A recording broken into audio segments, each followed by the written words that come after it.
¿Crees que no estás influenciado por lo que hacen el resto de personas?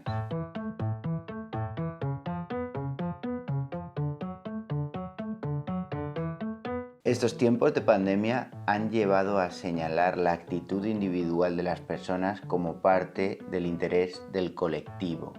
Esto no había ocurrido anteriormente, no al menos tan a nivel global, no al menos tan a nivel mediático. Dado que somos los seres más sociables del planeta, dado que necesitamos de las otras personas para construir nuestro bienestar y sobre todo, dado que este proceso de influencia social del grupo nos puede a veces llevar a caminos que nunca creíamos que tomaríamos, veo bastante interesante hacer este análisis hoy a raíz de este vídeo que he puesto al principio y que nos va a servir para poder extrapolarlo a muchísimas situaciones de influencia social, de psicología de grupos que se dan a toda hora en toda clase de situaciones. Los procesos de influencia social como los que vamos a analizar ahora en este vídeo son mucho mayores cuando las personas se enfrentan a situaciones nuevas. De normal, en nuestro día a día nos guiamos por patrones de conducta aprendidos ante distintas situaciones. En cambio, de repente te viene una pandemia, una situación nueva que con la que nadie se había encontrado hasta ahora, y entonces la reacción ante eso es de inseguridad, es de miedo, es de tensión, es de incertidumbre, porque estás ante una situación, ya no por la pandemia en sí, sino por la alarma social que no habías vivido anteriormente. Entonces aquí es donde el colectivo, los grupos más influyentes, los grupos mayoritarios, los grupos con mayor determinación, por distintos procesos que no voy a profundizar ahora, establecen marcos de referencia de qué hacer o de qué no hacer ante esa situación nueva.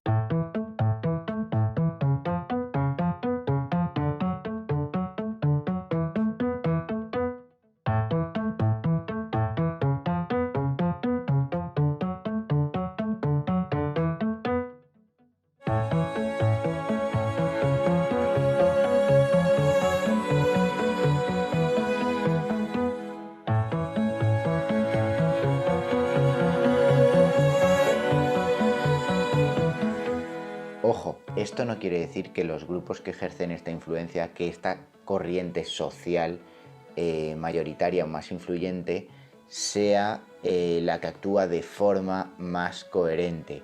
Y aquí es donde muchas veces pueden venir los problemas. La influencia social no la ejercen porque el mensaje sea el más coherente ante la situación que se está dando, sea el más práctico, sea el más inteligente, o sea el moralmente correcto. Todo esto que he dicho es muy relativo. La influencia se ejerce por distintos mecanismos muy instintivos que hacen que a la hora de enfrentarnos a una situación nueva nos sintamos mucho más protegidos dentro del grupo que fuera de él, evitando ser así rechazados por el propio grupo y evitando correr el riesgo de exponernos ante una situación que no controlamos. Entonces, es de esta forma por la que se ejerce la influencia, no porque nosotros pensemos que realmente es lo más correcto, sino que muchas veces nos autoconvencemos de que lo que hace la mayoría es lo más coherente. Y de esta forma se pueden explicar muchísimos acontecimientos históricos que sin entender el contexto nos costaría entender. Dicho esto, nos metemos ya con el vídeo donde vais a ver esto que os he estado contando de una forma más palpable, más explícita. Vale, quiero que veáis en el vídeo la reacción de las personas ante una situación nueva, ante una situación improvista que muy probablemente casi al 100% ninguna de estas personas ha vivido antes. Tenemos en una feria una atracción que está descontrolada y que parece que en cualquier momento se puede venir abajo, poniendo en riesgo a las personas que están montadas arriba y poniendo en riesgo también a todas las personas que están abajo. Tenemos aquí abajo una persona que está agarrada a la valla, que imagino que será el dueño de la atracción.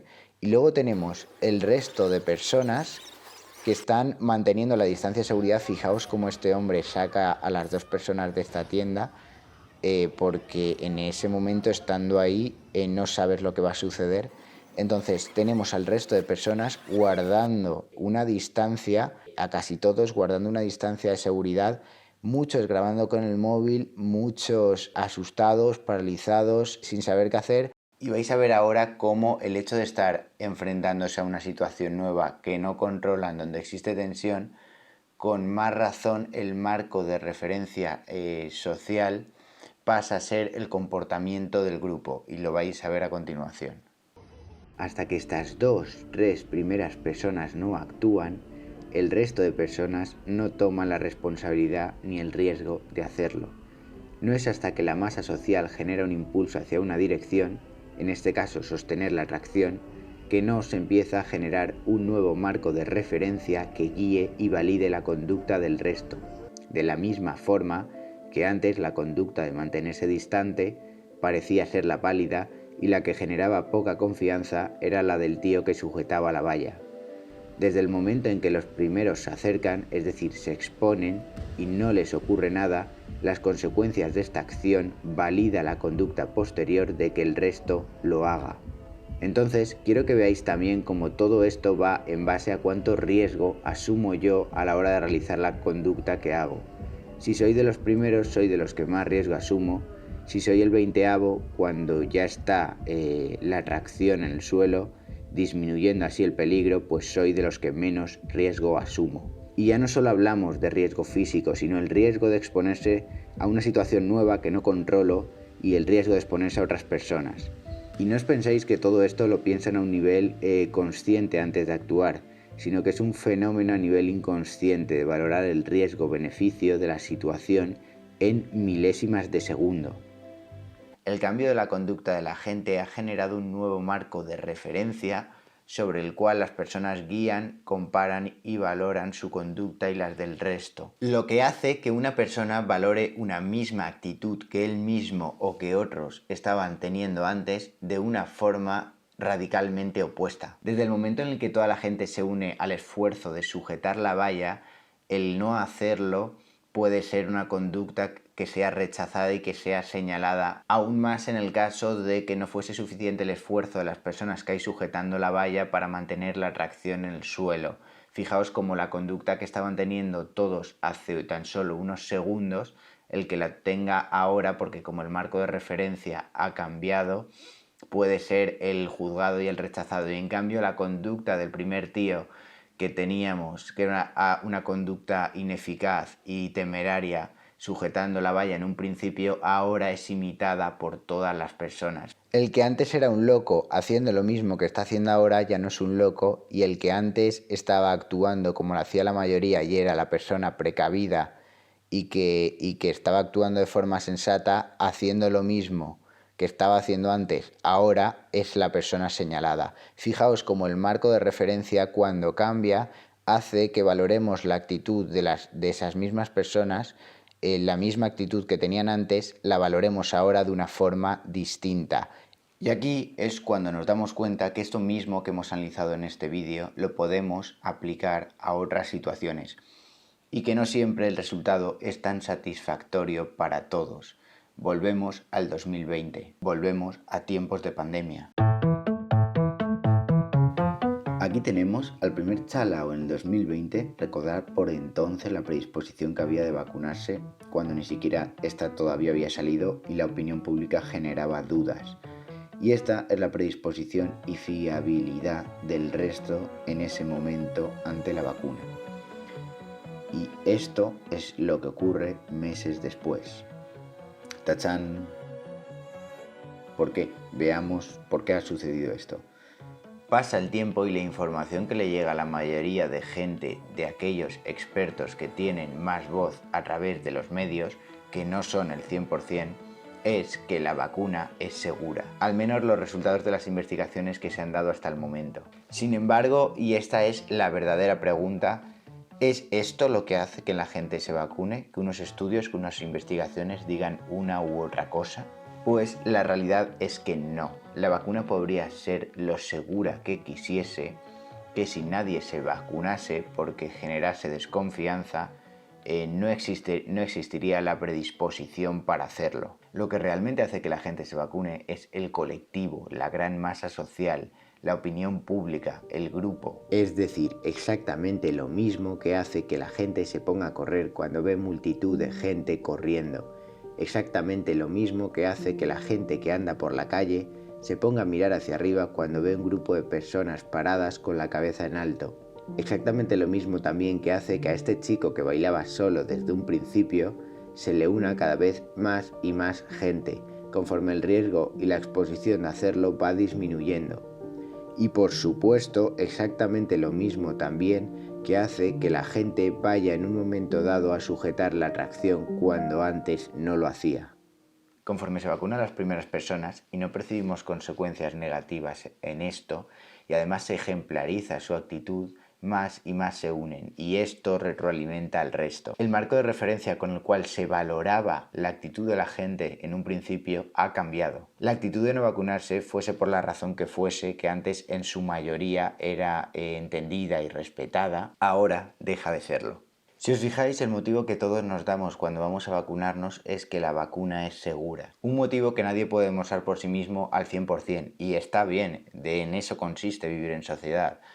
No podemos estar pendientes y no podemos ser autoeficientes en todos los ámbitos de nuestra vida. Necesitamos delegar responsabilidades, pero el no ser conscientes de aquello por lo que de verdad estamos haciendo las cosas puede llevarnos a realizar cosas que ni siquiera os imaginaríais. Tan solo depende de que el panorama y el contexto social cambiase. Y aquí es donde la cosa se pone turbia, porque nuestro cerebro se encarga de justificar y de solapar las ideas del grupo con nuestro razonamiento individual.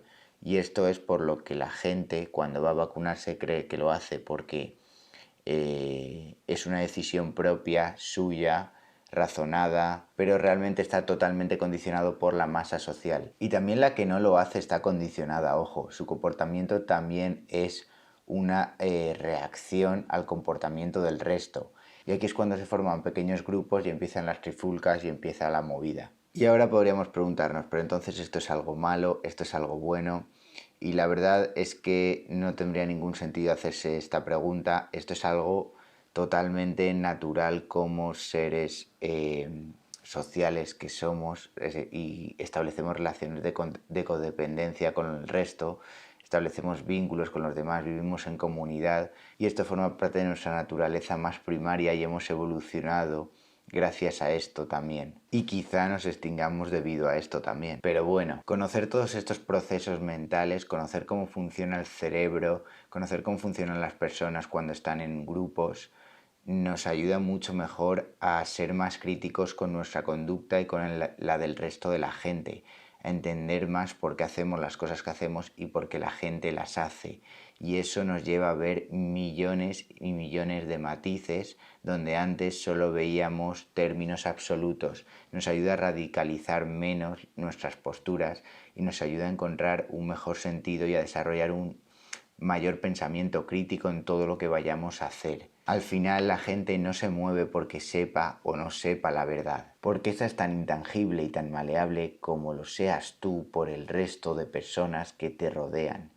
Y en mayor o menor medida todos lo somos. En el próximo vídeo os traeré experimentos de psicología de grupos de psicología social que se han hecho y que profundizan más sobre todo esto que estoy contando.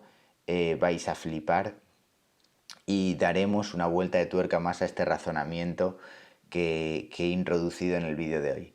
Espero que os haya molado y un saludo.